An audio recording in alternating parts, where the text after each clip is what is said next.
looking like $1 million. Good evening, gentlemen. It's week 2. Power rankings is upon us. Congrats to everyone that won. We had 2 teams almost drop the lowest scoring ever, but AJ had to take the crown. First things first, we are going to go over last week's results. Goodell equals Hitler versus B Money. B Money edges away with 137.2 to 109.25 against Goodell equals Hitler. Dumbledore's Army just gets by 123.6 against RG3 119.9. El Chapo barely wins by 1.5 points against Tom's Loyal Disciples 110.65 to 109.15. ELE gets demolished by over 18 points to TBD 136.83 to 118.9. A team has no name slaughters HILARYS SMELLY CLAM 169.13 to 62.8. The highest differential in the history and also the lowest scoring game in history until AJ played. Flapjacks and halfbacks 88.6 to Brady Bunch's 62.05. The lowest scoring game in the history of the League of Gentlemen. Flapjacks and halfbacks have played the 3 lowest scoring teams per year since 2014. One of the crazier stats that we've ever been able to keep record of. Power rankings, simple. We're going to start at the 12th spot. We're working our way down. Talk about the 12 through 8 real quick. Number 12, 0-1, classic case, lowest scoring game in the history of the league. Also was the last place team last year. Brady Bunch, wow. Can you redeem yourself, AJ? Please. 0-1 to start. You're probably going to end up in last place again. Jesus, Mary and Joseph, please, please start winning. And number 11, we got 0-1, ELE. Lost Johnson, lost Woodhead. Can't give you a better spot than that. I'm sorry. Damn, we're friends, but 0-1. Number 11, familiar spot for you usually in our power rankings. The number 10 spot, 0-1, goes to the guy that had the second lowest scoring game in the history of the league and also this season already. HILARYS SMELLY CLAM. Just like his name, his skills as a manager are played out. Will he change his name after such a debacle? Will he keep the same name and try to redeem himself? We will see next. The number 9 spot, we got RG 3-way. Losing to GB was a tough spot. He's one of the better 0-1 teams out there, but his quarterback looks suspect. His team, I don't really feel him. I think AB can carry him to a couple good wins this year. We'll see where he ends up. For now, he's in the lower end of the tier. Let's just take this. I'm just going to grab this. So, yeah, we're going to just grab this. All right, so Flapjacks and halfbacks are the 8th spot at 1-0 after 88 points in only 1 week. I don't see him doing that again, but because of such a shit outing and being able to beat AJ, which had such a shitty week, I couldn't give him anything higher than an 8th spot. He is 1-0, but we'll see what he does this week. Allen Robinson is gone, which is a tough spot for him to be in, but we'll see what shapes up for him the next couple of weeks. At the number 7 spot, we got another 1-0 team. Classic TBD. Played ELE and he cruised. Tyreek Hill was a great pickup by him. I'll give him that, but I don't see him producing the way he did against the Pats every single week. There's no way humanly possible that you can.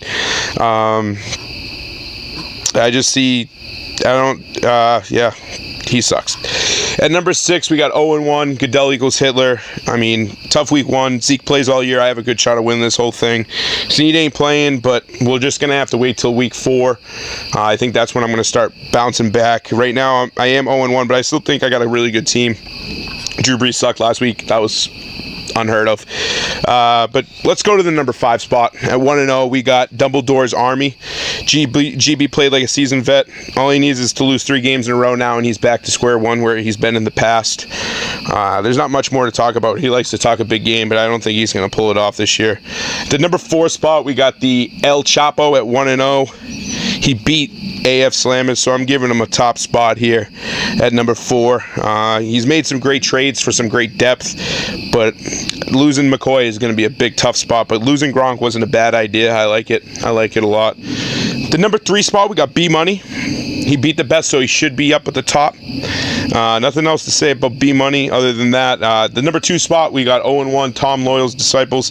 I still think he's got the best team out there. Unfortunately, Bell didn't play to his abilities, so I think this week Slammers is going to come back with a big W. The 1-0 team that's number 1 obviously is a team no name. We're not even going to freaking talk about that, so that's about it. Next thing on the list to do is we are actually going to tune in now to the special guest. He is not here with us at this moment in time, but he is on the other line, and I'm going to just speak now to him. All right. Hey there. The special guest of this week's Power Rankings is the 1-0, A Team Has No Name. So obviously this week he's not with me here to sit here and talk to me, but I'm going to just let him know that these 3 questions I have for him, I just want him to answer them, let me know. He can shit talk you guys real quick, give you a quick segment. But I got 3 questions for you, Cam, so I'm going to just shoot them off to you, and I hope you're doing pretty well today. How do you feel about stealing from El Chapo? That's question number 1. The trade is a blockbuster, and it seems that you came up with 2 of the top players from each position. It was a fair trade at the same time, but damn, Cam, how are you pulling it off? I'd love to know your answer to that. Number 2 question of the day. After last week's performance, are you the favorite to win it all, Cam? Do you think A Team Has No Name has a spot on that trophy? Your name's already on it, but not because you won it. Right now, Vegas has you at -150 to win it all after week 1. I think it's going to end up being -350 by next week. I think you're going to blow out who you're playing this week. The number 3rd question that I have for you is, I called AJ and left a voicemail and asked him and talked to him and, asked him to give me a call back.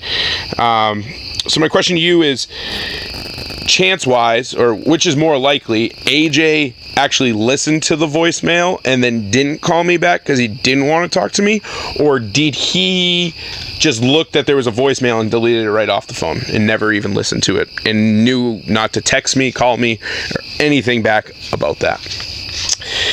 Other than that, I just want to hear your thoughts there, Cam. I'm going to let you take it over now. Hey Frank, thanks for having me. Good win last week. It's looking good. It's early, but my team's looking good. I like Pat, surprisingly, after shitting on him real hard during the draft. Barry's team, and you can't rule out Will because he's got like 30 people on his roster. So, pumped for this year. So the Will trade prior to week 1 was kind of aggressive. Wish I held off. Really wanted to hold on to McCaffrey, but yeah, I'm just not feeling Julio. Last year I had Julio, T.Y., and Mike Evans. Didn't make the playoffs. I think it's much better to have a running back than it is to have a wide receiver. So I'm happy with it. Just wish I waited a week. Probably could have gave him Turd West instead of McCaffrey, but what can you do? I'll take it. Shady all day. Team's looking real good this year. Really like my additions off the waiver wire this week. Don't know if any of you guys didn't play the waiver wire, but I don't know how I got Javorius Allen and Kerwin Williams. You guys are all idiots. Greg got Josh Gordon though, so that's good. That helps everybody out. So just give him basically one less on his roster. Love that. But yeah, my team's looking good. Like it. Like my spot. Love my additions. See what happens. I'm gonna go ahead and say he definitely saw your call. Probably wasn't an accident that he missed it or hasn't returned it back or texted you back. He honestly might have just deleted it. And probably said he didn't know you if anyone ever saw or asked about who was calling him. Never liked that kid. Lived with him for 4 years. Still don't like him. Went to his house a couple weeks back. Saw his dog. Literally just went for his dog. Never liked that kid. his team sucks too. That's not a good thing. You're just trying to get some content. I understand. He should understand, but what can you do, Frank?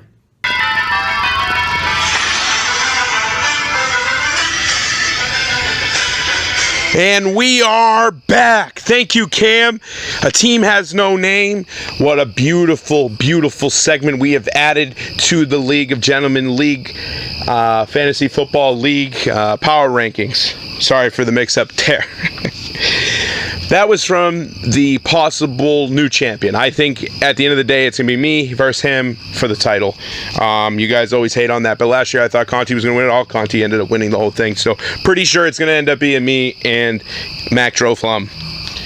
So for the Week 2 matchups, this week's going to be a tough week for some teams. Some teams are going to have an easier route. Luckily, the first game that I want to talk about is Goodell equals Hitler versus Brady Bunch. Both teams 0-1. Commish versus rival, but also against one of his best friends ever. Goodell equals Hitler -8. I think this week I'm coming out guns blazing. That's a W for me. Second matchup of the night, we're going to have B Money at 1-0 versus RG 3-Way. After that bad taste in my mouth from last week after B Money did spank me, I think RG 3-Way is going to win this one -2.5. He's the favorite. Third game, 1-0 GB, Dumbledore's Army versus the 1-0 Flapjacks and Halfbacks. After last week's performance of AJ, Luke is used to playing shitty opponents. GB is going to play Flapjacks. This is going to be a good match. The 1-0 El Chapo is versing TBD at 1-0. This week it's El Chapo -1.5. And then the 1-0 Team Has No Name against ELE -17.5 Team No Name. That's about it for me, folks. This is about it for the Week 2 Power Rankings. I hope you guys liked the segment that we brought today. God bless, and I have to go.